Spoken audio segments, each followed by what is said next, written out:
Good morning. I hope you all had a good night's sleep and had some fun at the reception last night. It was great seeing all of you, and I would like to give a large round of applause one more time to the folks from Huntington Beach Academy of Performing Arts who provided the entertainment. Great job. Those kids did a great job. Okay, one of the ways that we know how to shape next year's conference is by the feedback we get from you. And the feedback we get from you is done through the sked.com. So if you could please take some time during your day to fill out the session response form and the event response form, we would really appreciate it. A lot of the breakout sessions we had this year were a direct result of things that people said they wanted to see in this year's conference. So it's very important to us. I know it's a little extra time for you, but it makes a big difference in terms of us giving you what you want.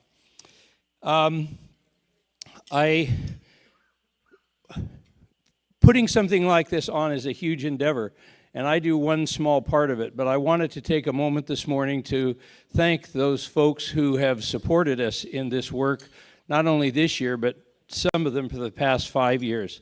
And so I'd like to bring Chris McClung up on stage. Chris is the person who coordinates this whole conference, and she's going to introduce her staff.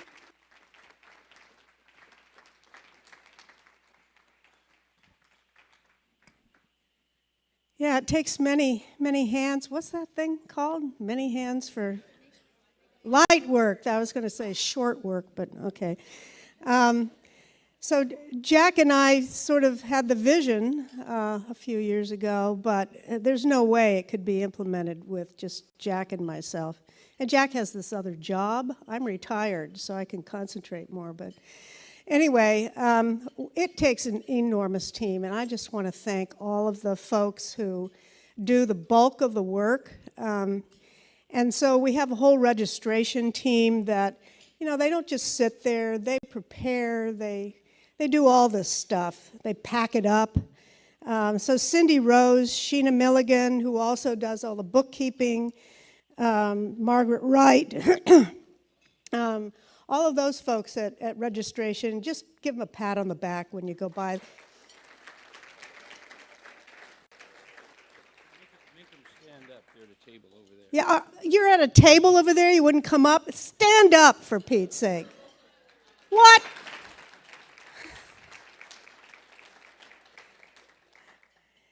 And so that's registration, but it takes all this organization and stuff to yeah. And so Ashley, Adam, where's Ashley? Ashley, get up here. Where are you? Okay, come on up. Come on.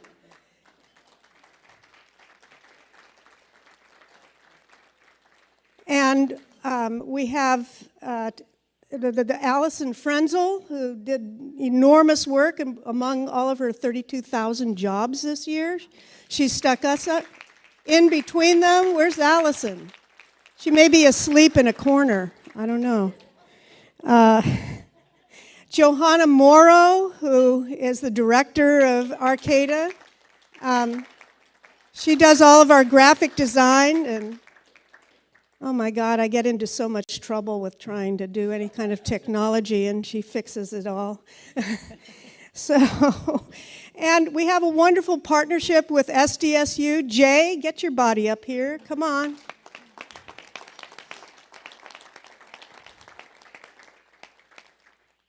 So Jay organizes all of the facilities that we use at SDSU. He also provides the AV.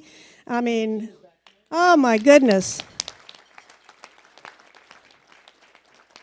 And then we have a wonderful partner, MCAET, which nobody knows how to pronounce, but those guys are in Monterey. They have this incredible video team, and they bring all their kids, and I think we've said a little bit about them, but wow, we couldn't do that without this team. So thank you so much, Hamish Tyler, and all of your kids. So anyway, and then finally, Jack didn't tell me to say this, but I just wanted to thank all the demonstration sites because they give us great input and direction, and they do a lot of work too. So thank you all of to all of you guys. So if you aren't any of those people, volunteer.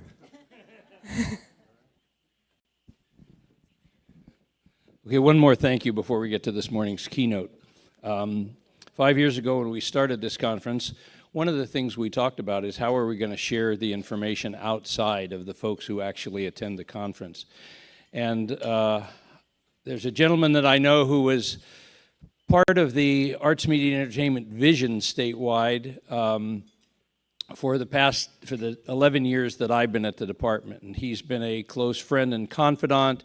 And during that time, he's served as a county art lead for Monterey County, a regional leader for the county arts leads, and also had the time to found a school, the McCate School, that Chris was talking about.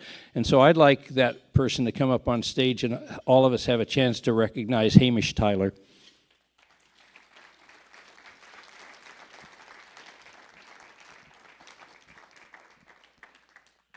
Hamish is retiring this year, and he's going to be greatly missed by me, and I know by all of the folks in Monterey County and all of us here statewide. So thank you very much, Hamish. Really appreciate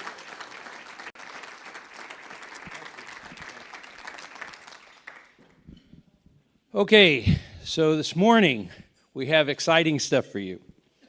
I was on Facebook. Was anyone here when Milton Bowens came? He was one of our keynote speakers. Raise your hand if you remember Milton Bowens. Okay, he's on Facebook with me, and that's probably the only social media thing I do. I'm not very adept. But Milton sent me a message and said, "You've got to see this guy. He really gets it." And so when Milton talks, I listen, because I know Milton really gets it. And so I watched a clip of this gentleman talking about what he does and how it's going to shape the future of education. And so I did a little background work and looked into what he had done. And he is a graduate of Elon University in Atlanta. He is an Atlanta Black Male Achievement Fellow, a Peace First Fellow, and a Forbes 30 Under 30. So he's one of 30. And we are so happy to have him here today to share what he does with you. He's done a couple of workshops, and I sat in on one, and I was blown away. And so I would like to welcome to the stage Tony Weaver, Jr.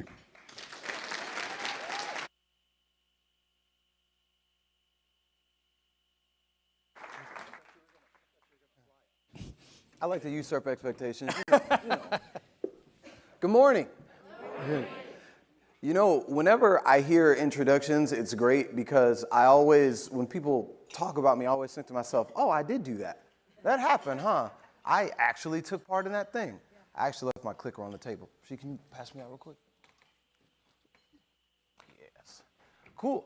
So, really excited for the opportunity to share space with you all today to talk about share a little bit of my story, but also talk about what I think education is moving towards and ways that we as educators can help push that forward. I hope everyone's having a great morning. Have we all reserved our Avengers Endgame tickets? Anyone? Do you reserve your tickets? Cool. Okay, we got out to a late start this morning because the app was freezing. It was hectic for a moment, but now everything's fine. I can focus. So as I said, my name is Tony Weaver, Jr. I'm from Atlanta, Georgia, and I run an organization called Weird Enough Productions. So we focus on using comic books and superheroes in the classroom to bring media literacy, digital literacy, and student voice in every classroom in the country. I'm really excited to be here with you all because you're educators, and I always have a special appreciation for educators because I grew up with one. So my mom was a public educator in DeKalb County, Georgia. After starting out as a math teacher, she grew to become an assistant principal, and is now a regional superintendent over about 30 schools in DeKalb County, Georgia. So the joke that I tell is that I was in the principal's office every day. That was just a regular occurrence for me. And when people would say, hey, don't make me call your mom, they meant it because there was like a two-digit extension that at any point in time separated any given teacher from my mom. And as a result, I grew up in a household that was very education focused and educated rooted, but we did like to have a little fun. So this is me. And I show this picture specifically to contextualize that I've been wearing capes for a minute. And for kids, if someone's like, well, yeah, you were a child, you wore a costume. But as I got older, I never really stopped dressing up as people. And I think that every year my parents would look at each other and think, when is he gonna grow out of this? But the answer was no, I would not. It's not gonna happen. I've always been inspired by stories like this, like looking at these pop culture icons. I've always been inspired by the idea of heroes, which to me is an ordinary person with the extraordinary ability to create change. This was my idea, being able to look at these stories and engage with people that in some way, shape, or form were flawed, in some way, shape, or form felt like they didn't belong, being able to embody confidence and move forward to create a better world, a world that they thought people should live in, or to fight some sort of problem or social ill. Since my mother was an educator, she always wanted me to be challenged academically, always wanted me to be challenged. So when I was in about 5th grade, I started moving from school to school very often because according to my mother, I was never challenged enough. So I'd be sent to gifted programs and I'd come back with all A's thinking I did a good job, and my mom would say, cool, but you're not being challenged enough. So I get moved to a high achievers program at a different school and I'd come back with all A's, cool, you're not being challenged enough. And my mom continued that trend of challenging me until I ended up at a place where I was challenged in a way that wasn't quite academic. So under the guise of a magnet program, I was moved from a school that was about 15 minutes from my house to a school that took me about 2 hours a day to get to, where I went from being in a predominantly black school to a school where I was one of the only black students in my classes, because that makes sense for a magnet program, right? We're going to take our highest achieving students, remove them from their local environments, and it's going to go fine, right? Nothing bad will happen. It'll be perfect. So I ended up at these schools, and I was the weird kid. That was me. That was what I was supposed to be. Like, I didn't want to be weird, right? I wanted to be strong, like Batman. I wanted to be, like, cool, right? But instead, I got picked on a lot by my peers. I wanted to be cool, like Ash from Pokemon. Like I was like, I want to be like that guy that has a bunch of friends and is always smiling. But instead, I just kept getting picked on. I wanted to be smart, like Robin. But when I would submit papers to my teachers, instead of feedback or criticism, instead what I would get were notes that said, hey, did you write this? Plagiarism is wrong. Talk to me after class.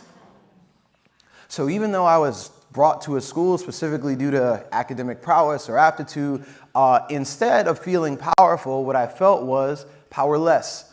And it had a really negative impact on me at that point in my life, to the point that when I was in the 7th grade, I actually attempted suicide because I didn't feel like who I was as a person had value. The things that made me special or the things that made me weird felt like liabilities to me. I didn't feel like I was a hero. I felt like I was a burden.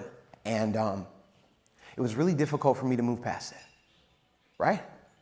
Because as our young people, they're dealing with so much. They're experiencing so many different things in the education system, in a space where we expect them to learn and grow and thrive, can sometimes become a place where we box them in.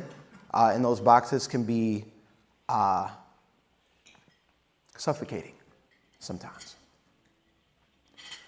So for me, during that time, when I was going through that dark place, it was not my parents that got me out of it. It was not my friends that got me out of it. It certainly wasn't my teachers that got me out of it. And it wasn't even my therapist that got me out of it. It was stuff like this. Is anybody familiar with what I'm showing on the screen right now? I have any Naruto fans in the audience? I'm with you, yes? Okay. So for those that are uninitiated, Naruto is an anime. All right, the title character Naruto is here to my right on the slide with the headband on. And Naruto is about the title character who wants to be the world's greatest ninja, but he has absolutely no idea how to use his abilities or develop his techniques. So that's literally the show. You have Naruto who's striving and saying, I want to do something great, I want to be something great, but he doesn't have the aptitude necessary to do so. The character next to Naruto is the one that I found inspiration in, Rock Lee. Now, Rock Lee, in this world where people have all these amazing powers, where they can summon giant animals, control the elements, move faster than the speed of sound, create illusions, Rock Lee can do none of those things. He has no powers at all. The only thing that he can do is physically train. In a world where all of his peers are capable of doing all these wonderful and amazing feats, the only thing that he can do is physically train and try to strengthen his body. And as a young person, being able to watch the story of someone who felt completely outclassed and unequipped compared to his peers decide, I'm going to focus on what I can do. I'm going to stop thinking about what I can do. I'm going to stop comparing myself to my peers, and I'm going to focus on what I can do. Because as long as I can be the best me that I can be, then I'll be happy. It was stories like that that helped bring me out of it. And at the time, I thought it was just a me problem. I thought, well, Tony had an individual problem, and Tony overcame this problem via watching cartoons, which sounds like a very Tony thing to do. So everything's fine. It was just a me thing. I just had like a blip on my radar. It was a dark time for me. It was a bad thing for me. I graduated salutatorian in my high school class and went on to Elon University, where I double majored in acting and strategic communication. So I showed up on Elon University's campus with the intention of being the next Michael B. Jordan. During my freshman year, people were like, oh, what's your dream role? And I said, Marvel will make a Black Panther movie at some point. It was 2012 at this time. I said, Marvel will make a Black Panther movie at some point, and when they do, I'll be ready. And man, was I devastated when they announced that cast. But at that time, I was ready. I was ready, okay? And while I was on that journey, I ran into something that sidetracked me. As a part of one of my classes, I volunteer at a local elementary school where I mentored an African-American fourth grade student named Nazir. So I was given very specific instructions with Nazir to be a friendly face that wasn't a teacher to help him with any curriculum-related issues that he was having. So if he was having trouble with math, he was having trouble with social studies, he wasn't understanding something in English, I was supposed to be the person that he talked to, asked questions, to kind of help him along in his academic journey. But instead, all he wanted to do was talk to me about cartoons. Every week, he would have no problems or issues related to his work. He would only want to talk to me about cartoons. And he knew that I was the one to talk to about it, because when he asked me, hey, have you seen the most recent episode of Ben 10? The answer was yes. The answer was always yes, and I had opinions on it, and I needed that time to talk to a fourth grader about it. And it was great for him, too, because he didn't get to see people that looked like him liking the things that he liked. He could ask questions to any teacher. He could get tutoring from anywhere. But to see somebody else that looked like him, that could potentially be like him, engaging in these different hobbies and these different fandoms that he was a part of, it meant a lot to him. So for that entire semester, all we talked about was superheroes. Halloween was coming up, and when I asked him if he would be dressing as his favorite superhero for Halloween, he told me I can't because I don't look like him. I'm going to dress as CJ from Grand Theft Auto. Because in the fourth grade, when he had to think about who can I be, who looks like me, the first thing that came to mind was the main character of a video game where you kill people, steal things, and run away from police. The same fourth grader that I spent the entire semester with talking about how when he got older, he wanted to help people, how he wanted to buy his mom a house, felt like when it was time for him to find a narrative that fit with him, was a video game that was named after a felony. And it was that moment in time that I looked at Nazir and I didn't just see one child, I saw myself. I thought about me in the 7th grade, not understanding the value that I had. And the problem struck me. I said, if I get to spend an hour a week with him and he's still having these problems, what about the kids that I don't get to talk to for an hour a week? What about the kids that don't have anybody to talk to? So I did some research, and what I found was staggering. So according to Stanford University, 70% of students in the United States lack the civic reasoning required to be digital citizens. So even though our young people are digital natives, they're digitally naive. So they have the capability to look at menus and understand how user interfaces work almost intuitively. They get it. You don't have to explain it to them. They can figure out where different menus are and understand how things work. But what they do struggle with is connecting the dots between the behaviors that happen online and the impact that those things have in real life. 80% of students aren't equipped with the skills to navigate the media landscape. So beyond being able to parse through fake news and understand primary sources, students are also just having trouble understanding where the media that they consume comes from, how it's made, what sort of manipulation is inherent in an advertisement, things of that nature. And lastly, something I'm sure that we're all familiar with, 2/3 of students in the United States aren't reading on grade level. So there is a literacy crisis. We're not media literate, we're not digitally literate, we're not traditionally literate. And these stats are compounded even more by the fact that the average American student engages with media content about 10.5 hours a day. So think about how much time and effort we put into structuring the school day.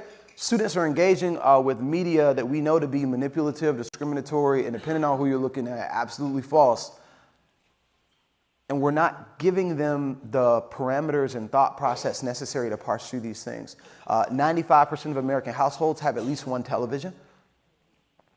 So students are surrounded by these things.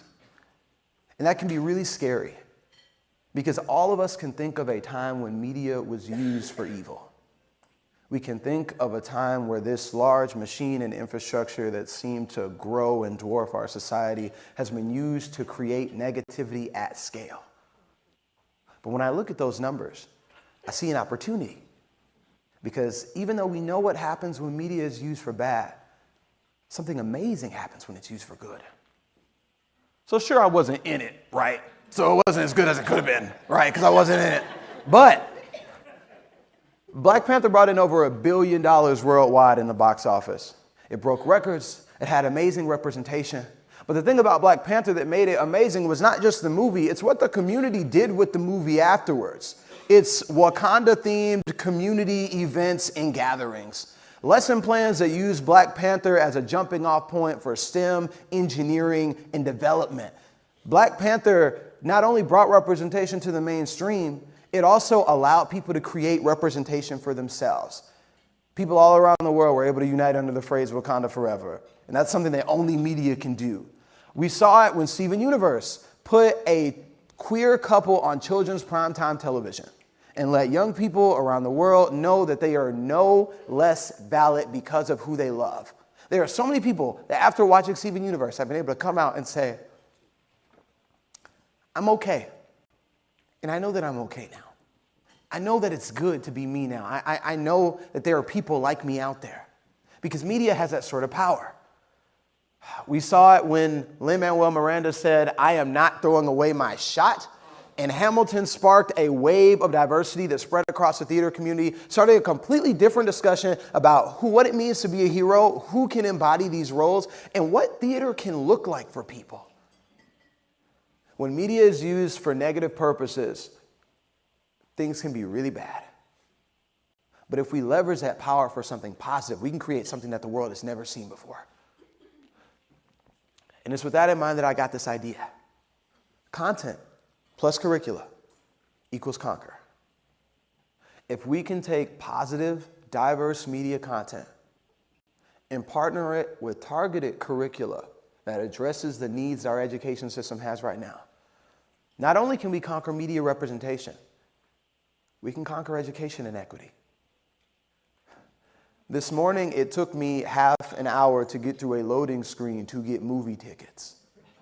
Why is that? Because it's something that resonates with people. Avengers Endgame does not come out for another 3 weeks, but I can guarantee you that by the end of this week, it will have broke some box office record based solely on the amount of pre-ordered tickets. Because it's something that resonates with people. If we can take that same resonance and partner it with the actionable objectives that we need as educators, we can create something really powerful. When I was a junior in college at Elon, that is what I endeavored to do when I started my organization, Weird Enough Productions. So at Weird Enough, what we say is that we are building a new world of stories that will change the one we live in. Starting with comic books, we built this group of diverse superheroes called the Uncommons, and it's our idea that we can use comics to combat media misrepresentation and education inequity at scale. So first, we create these comics. And when I say comics, I mean they're real comics, right? So it's not the Media Literacy Squad fights Captain Fake News. And at the end, you don't get some random exposition-laced paragraph that says, and on that day, Tony learned the importance of perseverance and how, as long as he tries hard, he can accomplish whatever he sets his mind for. Because kids are going to throw that in the trash can. They're going to smell it from a mile away. It's not genuine. That's not how people learn. The way that we get the opportunity to learn, the reason that these stories are so powerful is we get to connect with characters and watch them grow and overcome their obstacles. And something about watching them do that makes us feel like we can do it too, right? The first thing that we do is we have a platform called Weird Enough HQ that we call Comics and Community for Nerds and Creators of all kinds. We take the uncommons, we put it on this platform where young people get the opportunity to show up, read the comic, dive into the lore, and also submit their own ideas that ultimately become a part of the comic. So we're building an open source comic universe rooted in diversity and perspectives from kids all over the world. About 40,000 young people engage with our comic right now. About 40,000 young people are reading these stories, drawing connections to the characters, and enjoying the events that are happening. But we take those same comics and we partner them with lesson plans and activities that you all can use in the classroom to get your kids reading on grade level, get them media literate, get them digitally literate, help them develop social and emotional competencies, and get them into a college to career pipeline. And that's through our second program, Get Media Lit. Media literacy, digital literacy, and student voice to awaken the heroes in every classroom. So these are our heroes, the uncommons, the main five anyway. The universe is constantly growing, and there are so many characters that we're developing and adding and that the community is suggesting. I could not fit all of them on one slide, but this is the face of what we do. The story of the uncommons is one that's relatively simple. They are a group of hesitant heroes that band together when one of them predicts a great oncoming evil. So Iris, the leader of the team in the front here, she has these ocular abilities that allow her to see a lot of things about the world that other people can't see, which for a lot of our young people is something that they resonate with. Because as young people in a community, there are certain perspectives that you have that adults, no matter how much they try to focus group and be hip and listen, you just won't get it. Not intuitively anyway. It's a perspective that young people have, things that they see that we can't. And at the beginning of the story, Iris has this oncoming vision of a catastrophic event. She has no idea what the event is. She has no idea what it's coming from. But what she does know is that if she doesn't do something about it, then we're all in danger. And as young people in their communities paying attention to what's happening, they know. They know in ways that they can't verbalize to us sometimes, but any young person that's actively paying attention is going to be able to spot a trend. They're going to be able to recognize it. Sometimes they see something coming that poses a danger to them or their community. They don't know what to do about it. The story of the uncommons is Iris building a team in order to combat this oncoming evil that she sees happening. As the story grows, Iris goes and grabs her friends, and what she finds is that what she initially saw is only the tip of the iceberg as far as the problems that they have to solve and the things that they're going to have to come up against. Get Media Lit serves as an education platform. What I say to a teacher is if you give me 10 minutes 3 times a week, and by the end of the semester, we'll have all your students media literate. So Monday, Wednesday, Friday, log onto the platform.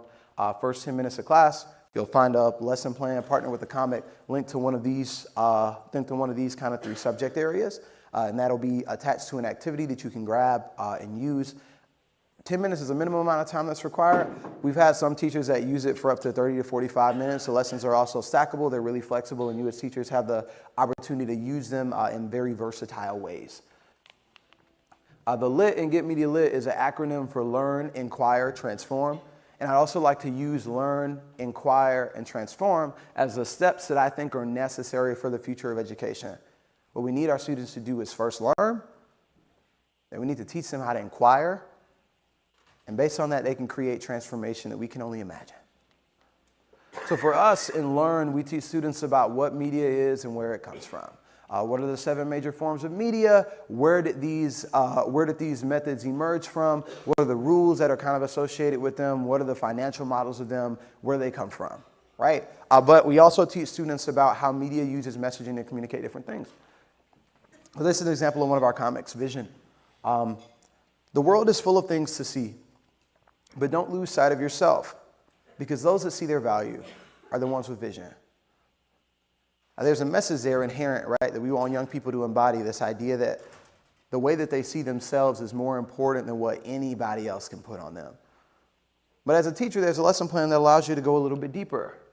So Iris is a dark-skinned, natural-haired black woman, and walking down the street, the first thing that she sees is an ad for straight, luxurious hair and cream for lighter, radiant skin. There's a lesson plan there. Or we can break down with students that advertisements will always try to make you feel less than in order to get you to purchase their products. They're going to try to make you feel like you're not cool enough, like you're not smart enough, like you're not pretty enough, like you're not valid enough. If you don't buy their shoes, if you don't like their Facebook page, if you don't share their posts. But as teachers, we have the opportunity to right there say to students that by virtue of being who you are enough 100% of the time. Now, how many of our students need to know that? If we want them to change the world, if we want them to actively be able to go out and make the decisions that will lead to a happy life for them, we need them to first understand that they themselves are enough. In Inquire, we give students a framework for how to analyze any piece of media that they come in contact with. So for us, that looks like 3 questions. For every piece of media that you encounter, you should ask yourself 3 questions. Who made it? What do they want from me? And is it good for me? There are lots of more diverse ways that you could look at it and lots of more in-depth ways that you could look at it. I know that there are some schools of media literacy thought that have like these large 18-question media literacy matrices. But when you're talking to a middle schooler, I can guarantee you that's not going to happen. 3 questions. Who made it? What do they want from me? And is it good for me? Because ultimately, as teachers, what we don't need to do is tell students what to think. What we need to teach them is how to think. We need to give them a framework for critical thought and analysis that will get them to the truth every single time.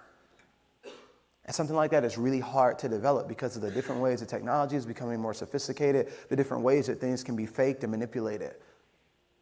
But if we're constantly teaching students to look around, to recognize that all media is constructed.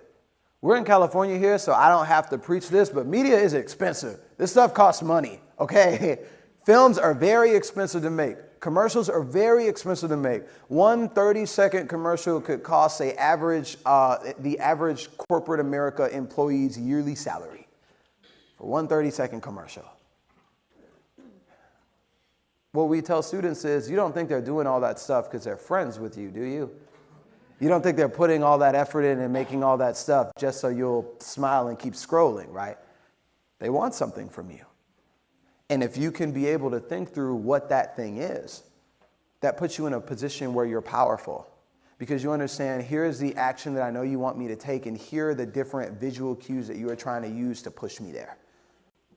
By giving students this line of inquiry, not only are we allowing them to look at the media that exists now, they can look at emerging systems and technologies as they grow. So an example that we give of that is this. This is an excerpt from our longer form comic. And normally the comic exists in the form of a traditional page. So we have to move the panels around a little bit. I'll read it to make it a little easier to understand. So at this point in the story, Iris encounters the second member of the Uncommons that she finds on her journey, Influencer, who, as his name kind of gives away, is a social media influencer. So Influencer's basic thing is that he has a power called Hero's Will that gives him increased speed, strength, and durability based on his confidence. But the gag is Influencer has horrible confidence. He has no self-confidence. But he doesn't need it because he's a social media influencer. He just gets gassed up by his followers all the time. So Iris goes and finds Influencer and says, you have millions of followers who listen to you. They walk around with your symbols on. When you speak, everybody listens. Maybe other people have parts of the puzzle we don't. If you put the word out, people will come together. And Influencer says, so you want me to save the world by telling people it's ended? Yes, I can't do that. My agent would kill me. It's way too off-brand.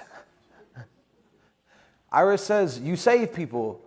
And Influencer says, I don't save anyone. I help people save themselves. I'm a symbol. I smile, I say motivational things, and people get the confidence to win their battles. When you save people yourself, you're one failure away from nobody believing in you anymore. I can't lose a battle if I'm not the one fighting. So number one, it's a core character development point for both of them. But there's a lesson here.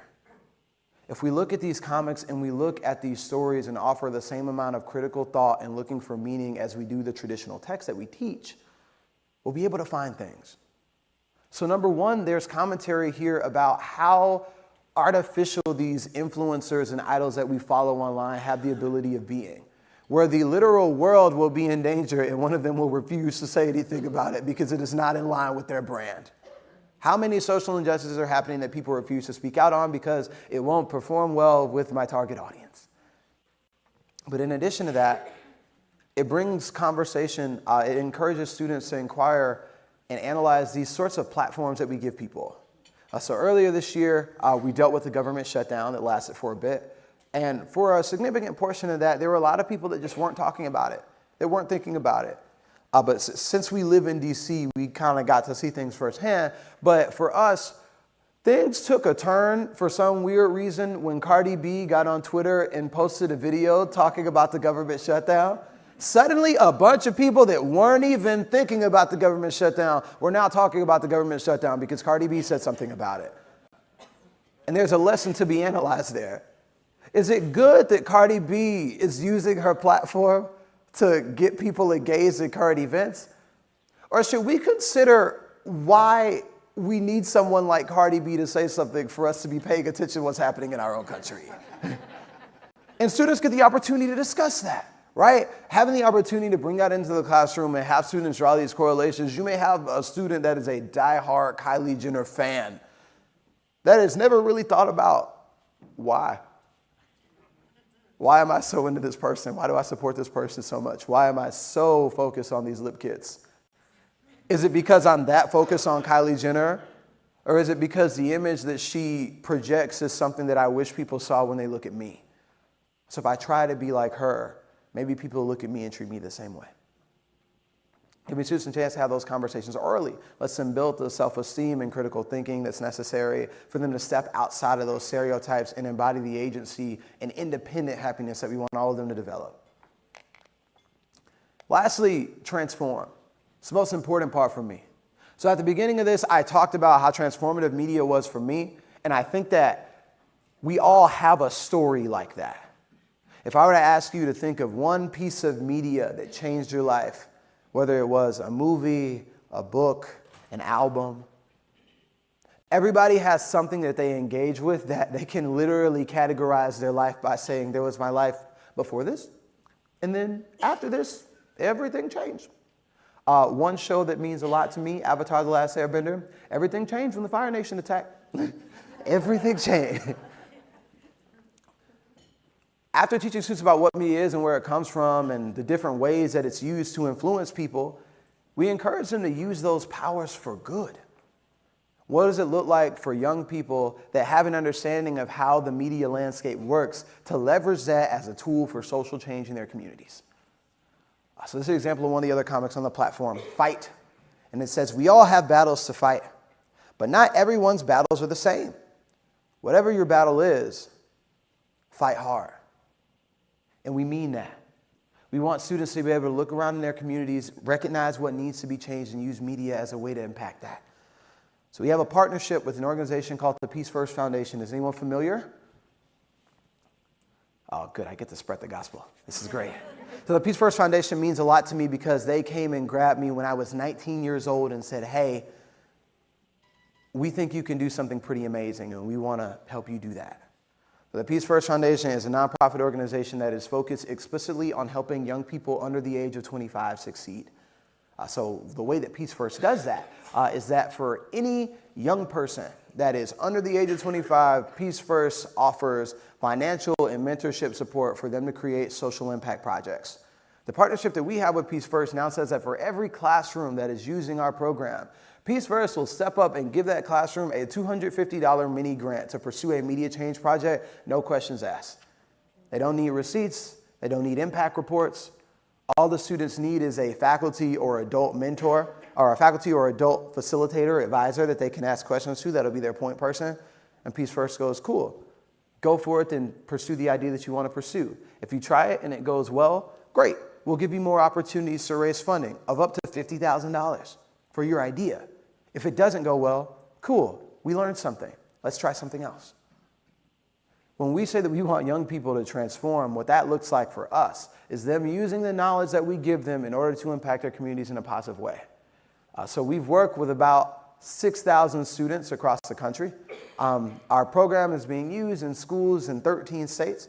Ironically, California is not one of them, which is weird because I feel like we're friends here. I feel like we've connected here. Truly, yes. And what that looks like in practice is this. We have a group of students in the Philippines that created an organization called A Hero's Call, where they identified the fact that there were a lot of human rights violations taking place in their country. And in order to do something about that, they created a photo campaign where they cosplay as their favorite superheroes and sci-fi characters, holding signs that brought attention to violations that were happening in their community. Their work was seen by over 40,000 people. They were covered by Forbes, and now they're a full-fledged nonprofit organization serving their community through school supply drives, food donations, and they also started an event called CosCon, where they're able to bring together nerds from across the Philippines to a full-fledged anime and nerd convention, but all of the proceeds go to social impact causes in their communities. Here in California, we worked with a charter school that is specifically for homeless students in Inglewood, California, called Creed Academy. What does it look like for students that are impacted by homelessness to create video campaigns, blog posts, talking about how homelessness impacts them as young people? And when they create that project here in California, what does it look like for a group of students in Atlanta to also want to do something about homelessness and be able to look and see the project that they did and use that as a base to build and develop on based on what's happening in their community? I think that the older we get, the more cynical we tend to get. And as much as I am very optimistic in a lot of ways, I feel like the world is in a place where it needs a lot of help. There are a lot of people that think that the world needs saving. But my idea here, my thought, is that the heroes that we need aren't coming. The cavalry isn't randomly going to ride over the mountaintop and help us do what we need to do. They're already here. It exists in the minds and the hearts of every young person in this country. So if we can teach them to be like Iris and look for the things in the world that only they can see, our young people can develop solutions that stop problems that we didn't even have on our radar.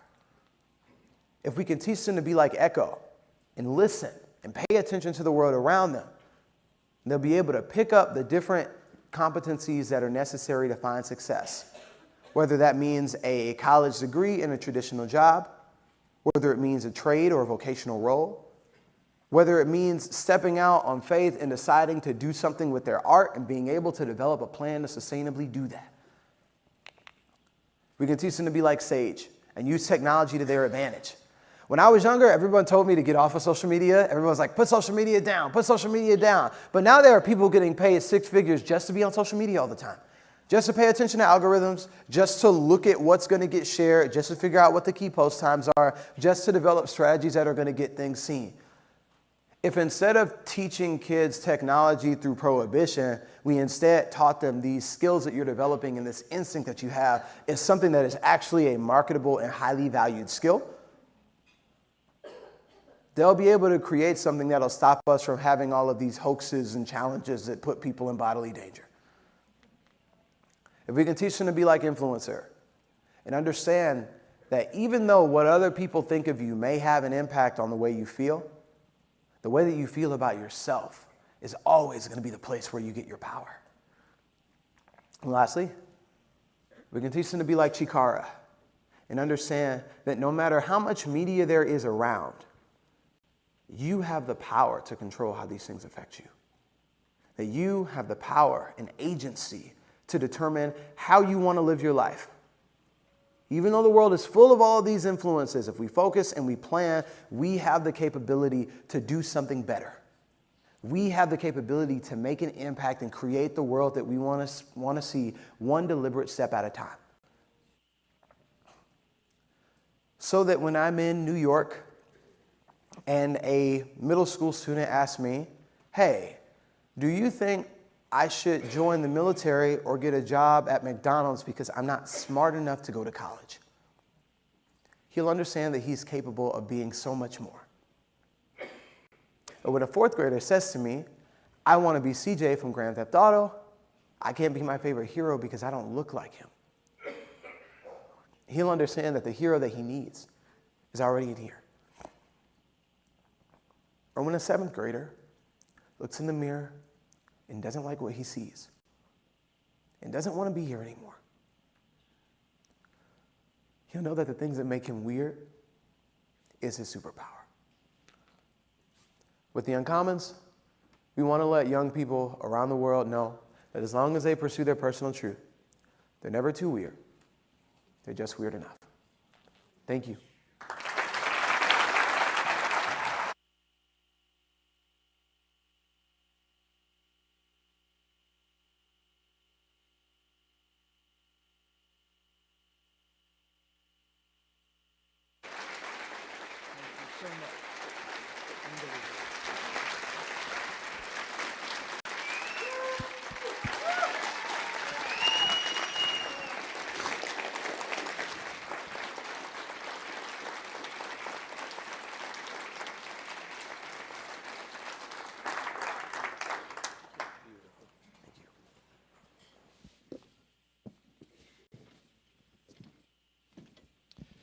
Well, I hate to ruin your narrative, but I don't think you're going to be able to use that California line anymore. Thank you so much. So the next session of the day is something that we get comments on each year in our feedback reports, and that is we need more time to talk to each other. We need time to talk to people who are doing what we do, teaching what we teach, working with students like that we work with. And so as we go to this next session, be sure to engage fully. It's your opportunity to talk to the people who are teaching the same types of things that you teach.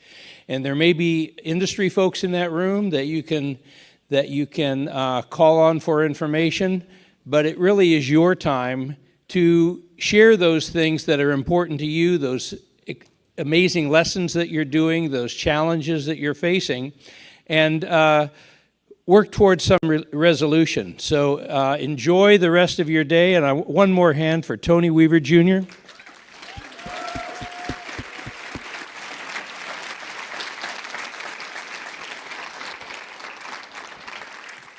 And we'll see you all at lunch.